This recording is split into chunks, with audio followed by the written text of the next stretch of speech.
Hey there, guys. Good morning from Dhaka, Bangladesh, and happy weekend to everybody out there. I know your weekend is on Saturday and Sundays, but in Bangladesh, we have Friday as a weekend. So today I have done a couple of fragrance reviews. So I decided to do a morning thoughts episode, but since this is a fragrance channel, today I'm going to do a fragrance related topic. But fragrance related topic doesn't mean this is going to fragrance review, per se. Uh, it's going to be fragrance related talk. I thought of few things, over last night over dinner, or like last night went for night walk, so these thoughts came to me. So first of all, hopefully you're doing good and you're in good health, and everything is going good in your life and you're enjoying winter. Bangladesh, we still have one of the best winters in recent times. Like over the last 6 years, this has been one of the best winters, kind of like mild cold weather, so you can wear our hoodies and jackets. So I have done shopping for winter clothing a lot. I'm very happy about this winter. Like, thank God for like his kindness to us, because I really enjoy. People will be like, in your country, you call this 20 degrees, 16 degrees, 13 degrees cold. Man, if you live in a hot and humid country, even a little bit of cool breeze is a blessing. So travel other parts of the world, you get some idea. If you live here, you will run back to your country so fast. Like, Canada, I miss you. I thought sunshine would be a nice thing to get a nice suntan and stuff, and then you go back like all, like burned, or dehydrated. You will like, no, no, no, it's okay. I see why you like your winters, right? So anyway, I had my morning teas done, a little bit energetic, no breakfast yet, but I want to talk about fragrance related topics. First topic I thought of, random. When should you sell your fragrances off? Many of you, I understand, buy fragrances, sell, trade off, and for various reasons. Like, let's say one reason I can think of is one fragrance doesn't interest you anymore. I'll talk about that today. How fast can you get bored of your perfume? So that would be the topic. Okay, then have multiple topics. Say if you are a collector and you have like a decent income, like not the top level CEO income, but you have decent income, like you make good money, you have enough to support your family, yourself, food, hobbies, and then you have some saving, car fuel and all that. You can do your groceries. You're decent, right? You are upper middle class. And the thing is, you can buy, say, a couple of fragrances per month, one fragrance per month. You can buy 12 fragrances 1 year. That's, for me, it's like, $50-$60 you can spend. I think you're doing good. But when you are in a hobby, you tend to buy a lot more, right? When you see other groups, when you have a fascination about fragrances, you tend to buy a lot more than what you need. So let's say for several reasons you're running out of space, like me. I have to cut down my fragrance. Some of them I'm going to sell off because of few reasons. Perhaps I'm not using them. Perhaps I have a Decant page, it's not selling. So basically it would be like a investment stuck. So you have to rotate your investment, move your money, something like it, like rotation. So various reasons people sell off the fragrance. Sometimes they don't like what they're wearing, they get bored of it, or they get nose blind to it, they don't get performance. Various reasons we sell off our perfumes. There are many more reasons, obviously. So thing is, when should you sell your fragrances? So despite all that, it's your money, it's your call. It's all fair what you do with it. You break it, you shake it, you use it, you gift it, you decant it. You paid for it, buddy. You got it as a gift. Whatever it is, it's your property, right? But in general, as a frag head, there should be some sort of discipline, in life. If we don't have rules and discipline, then everything will be chaotic, like chaotic, or however you say, chaos. So for me, as a bro to bro fragrance collector or a fragrance reviewer, I will say you can narrow down your fragrances after giving them a fair chance. Okay, that's what I feel. First of all, if you are selling off a fragrance because you don't like the opening top note, within 2 days or next day you sell it off for a very cheap price tag. Let's say you bought this fragrance, just as an example, I just reviewed it, Cadillac Black for Men. You bought this, you thought it was interesting in the shop, you sprayed it initial burst, it looked nice to you, it smells really good to you, and you feel like this is a very rare perfume. Then you bought it, and then immediately next time, like next day you wear it, the dry down, you don't like it, it goes too powdery for you, it goes too sour or spicy, something. And you feel like this fragrance was a big mistake, you sell it off. That is a big mistake for me, because in my journey, I went crazy for collecting this hobby. It drove me to places. Trust me, to get fragrances, I went crazy. When I talk about one fragrance per month, that's not what I do. I do a lot more just to create content, show some fragrances to community, and then also show my collection. It's all part of the game. And trying different new things, because you get bored of a fragrance very quickly. I'll talk about that. But some fragrances I had, they got discontinued. When I sell them off, it was very difficult for me to find that bottle afterwards when I got actually fond of that perfume. Like I tried it like after a few years, then I like it. It grew on me in a shop, but I cannot find it anymore because I sold it off. I had it, and then later a fragrance, ideal example. You see that one I'm pointing at? Guerlain Low Medial Cologne. When I bought this, I had like 4 of them at first, few years back, and I sold most of them off because for me, I felt like those fragrances are not long lasting. Perhaps it's not really interesting enough. I was into more like a beast mode, darker, sweeter perfumes. When I sold it off, this fragrance got discontinued, and it was in the shop. I didn't buy it. When it became very rare, double the price, around $100, that's when I got that one and a backup bottle. See, this thing in general, if you see as a human being, it will seem very, very stupid and very immature and rookie, right? And as a frag heads, we don't regret it. We feel like, hey, we pay more price, more power to us, right? No, no more power. It's less power in your pocket. That's what it is. You know, you lose your money, you lose more money. So if you're a rich person, it won't bother you. But if you're, let's say, everybody has limits, right? Your income is not unlimited. So I'm talking to you if you have limited income. So for you, if you rather have a fragrance for $40, same fragrance, if I had it, I didn't have to buy it again, right? I still could have it still when it's discontinued. So I'm saying a fragrance, give it fair chance. Once you try it enough, you'll actually feel that, oh, the dry down, okay, like this, you know, sometimes fragrance grow on you after 1 year or so. But at one point, if you feel like this fragrance, you cannot stand the opening top note, sell it off. Because if you cannot enjoy opening of a perfume, it's very difficult to wear that fragrance. It will be remain unused. It will go bad. Perhaps someone else can appreciate it better. Even if you bought it for $50, sell it for a little bit cheaper, for the lesser value than market price, you still recover some money. Otherwise, it's gonna be like a, you know, scrapier sort of a thing. Like fragrance gonna be going bad. It's gonna be obsolete. No point, right? So give it certain time before you sell it. Then sometimes you start craving for a perfume. You're gonna end up buying it again, you know, for a higher price tag. It's your loss. Second thing I'll talk about, very interesting for me. Someone asked in the Indian group, a perfume group. I don't remember who it was. I'm sorry about that. But they asked, what about you guys? I am getting very tired of my fragrance and bored of my fragrance very quickly. And then I need to smell more. So I tend to buy and try more fragrances. In the way, I'm losing a lot of money. So if I enter the Facebook groups, any pages, which is my daily routine, if you love something, you'll go there every day. Your love will take you there. Sometimes the addiction takes you there. But, you know, he asked, like, does it happen to all of you? So for me, I told him, like, as a joke, stay off Facebook, stay off social media, so you don't have to say anything. But that's not the way, you know. If you try something by force, it's not going to happen. It's all within you. Your addiction, your love, whatever you call, how fast you get bored of it.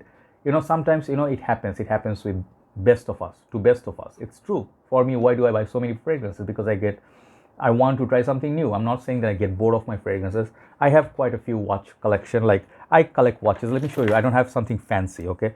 I collect like some of the, just give you an example, you'll get the idea. Like, I have like 3 watches here, okay? One is like a Casio, one is a Q&Q, and then the other one is like, I think, Fossil, right? So some of them are, some of them, like, I wear this as well, like digital. Some of them are like automatic, some of them are like sporty, some of them are, you know, different types, but different price tag. But why do I get different type? You know, I wear something. This is my favorite watch right now. It's a cheap watch. It's not very expensive, but I like the dial of it. It looks so expensive, right? So the thing is, it's not entirely wrong. Don't take the blame. Don't take it so hard on yourself that, hey, I am such a bad person, I'm ungrateful. No such thing. Fragrance game is like that. You know, you want to wear something. Not everybody stick to one Dior Sauvage all their lives, you know. If you are an interesting person, if you're an intelligent person, you'll crave for more, like, give me more, right? But there should be some sort of discipline that you build within your self system. And I had a very good system. Recently, I actually got carried away. I bought too many fragrances, okay, I'll admit. So see, as a pro of 6-7 years, I make that mistake.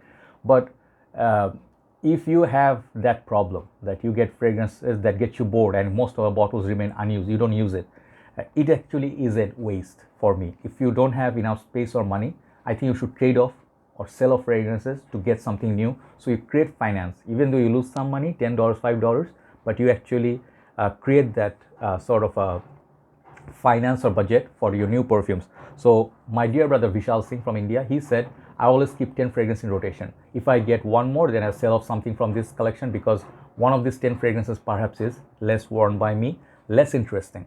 So what I do is I get something more interesting and get rid of something less interesting from my collection, so it remains 10 all the time. You can do 10, you can do 30, 50 is great for a collector, great. When I was collecting at first, for me 50 was the dream number, then it became 100, like I have to have 100 to be a collector. It's all in your head, you don't have to have at all. You can have 5 colognes, or you can have 1 cologne you can like, but for me, I feel you should have 1 for formal, 1 for sporty, 1 for casual, 1 for date, perhaps 1 for all year round use, something like it, like 5 different kind of choices, so you never get bored. So you can do it like that. It's up to you, your budget and your likes, your hobby, your passion, or if you have other hobbies, maybe you should keep it down, right? But if you're strictly a fragrance collector, you can go crazy, you can go over thousands, 2,000, but at one point you'll find, it's happening with me, I cannot find my fragrance. So that's when you know that. What do I mean by I cannot find? I don't remember where I kept my certain cologne. Let's say I have an order to do Decants, and I can't find my bottle, because some of them are here, some of them are right there in front, there, down here, there in my cupboard, in my box. I have a box at the back, I have 100 of fragrances there. So basically, when you do not remember where you kept your fragrance, then you have too many. Okay, that's the way, sort of like a simple way. So what do? Trade it off, what you don't wear, the ones that you don't like, list it down, remember how much you bought it for, do quick maths, how much you're happy to let it go for, and then get some finance, then get something new. In that way, it's okay. But it's very normal to go bored with your perfume, okay? Especially if fragrance is not interesting enough, like let's say fragrance like Liege, L'Instant de Guerlain, Dior Intense, I never get bored of them, okay? But I do get bored of some of my citrus fragrances. I don't wear so many of my fragrances anymore. This is the truth. So perhaps I'll do a separate episode. So that's the second topic. Third and final topic I want to finish up is that should you upgrade your fragrance collection to niche? Okay, I've seen it many places and I thought about it. People say, don't use synthetic designer fragrances, basic ones. You should upgrade to something more natural smelling niche, or more upper class, more unique. So niche fragrance, what are niche? Designers, designer companies make designer fragrances like Versace, Paco Rabanne, the ones that you find in the market. But niche, you're not really found everywhere. They are expensive on most part. And then niche fragrances are less in the world, like limited units compared to designers. And also, by right, they're supposed to be more natural smelling, more authentic, like Creeds and Amouage. They take pride in doing natural ambergris, natural frankincense. So that's why they cost more. Their pride, their prestige, and all that. But does all the niche perfume houses make unique fragrances? Niche makes long-lasting fragrances, or they make, let's say, most natural ingredients. It's not true for all the niche houses. And many of the niche houses, the fragrance smell very daring. If you are into fragrance game for compliments, you like to socialize, you'll notice most of the niche fragrances do not bring you any compliments. And it's not, compliments and fragrance are not like must paired, but I feel in general, you like to get positive attention. People ask you about what you're wearing. Imagine someone complimented that your black Afghano smells so nice. But imagine someone said that you're wearing Interlude Man, you smell like a coke addict or something like it. You'll not feel good. You'll be like, if you're wearing pure malt, like let's say not pure malt, let's say you're wearing By Kilian, straight to heaven. Someone say you smell like a very drunk person. You are such a bad influence on kids. I'm not saying that's what you're gonna get, but imagine, just example. So paying like 3-4 times more money and getting into that niche game. Some of the niche fragrances are really, really amazing. Many niche fragrances, I'll admit, I found really good. But many of them also, not all or most, many of them also felt overpriced for what they are and easily can be substituted by designer perfumes. What I mean by that, these fragrances are affordable. These fragrances do the same thing, makes you smell good, makes you smell pleasant, and they are safer for compliments. They are more sweeter, perhaps, in the way they're built to sell, So I'm not saying one is necessarily better than the other, but no one is worse than the other. That's what I'm trying to say. So when people say upgrade your fragrance to niche, your designers, I don't use designer anymore, to each his own, more power to you. But if you preach people should not buy designer perfumes and they should upgrade, I don't quite agree to that. Many powerhouse fragrances, many older fragrances, I'm not gonna again say niche fragrance cannot beat them or compete, but they smell really nice. If you find some older fragrance from House of Davidoff, Calvin Klein's, like 90s fragrances, or Before that, those traditional house, Guerlain, Hermes, they have fragrances, man, Dior, Chanel, they have fragrances, Egoist, These fragrances are as good as niche perfumes for me, They are a class of their own. So they have all their own beauty. So you should not listen to people when they preach you that you should not use this, you should upgrade to that. You should decide what you like. If your nose, like your nose will get mature every year or every term, every winter, next winter you'll have better senses, you'll have better craving, you'll have better understanding. So you should let your nose decide what you like. This is what my humble suggestion is. Just because I am a designer guy doesn't mean that I will tell you stick to designers, bro. Niche is just fooling you. No. And also not tell you like designer fragrances are for basic bros. No. There are a lot of fragrances in both sides which are interesting, which can suit your need, and there are uniqueness everywhere. You should go explore. Do not stick to only YouTube community or just what you see in shops. Do some research. Go to some real shops, vintage shops where they have something unique. You see something new, try it. Hugo Boss number 1. That's a fragrance classic. So that's my conclusion, that designer or niche, let your nose decide it. Do not try to show off to people like, hey, I upgraded. I am wearing like the moon, but you don't understand the moon. You don't understand the planet. You see what I mean? Thank you very much for watching. Be original. Do not be a phony. In a way that don't try to show people that you're wearing expensive clothing, you are driving a nice car, you have better choice than others. If you do not understand fragrance, do not act like you are, right? Where if Hugo Boss bottle makes you happy, rock it with confidence. There's nothing to be ashamed of. Have a nice day. Thanks for watching. I'll see you soon. Always love you, and thanks for the support. Take care.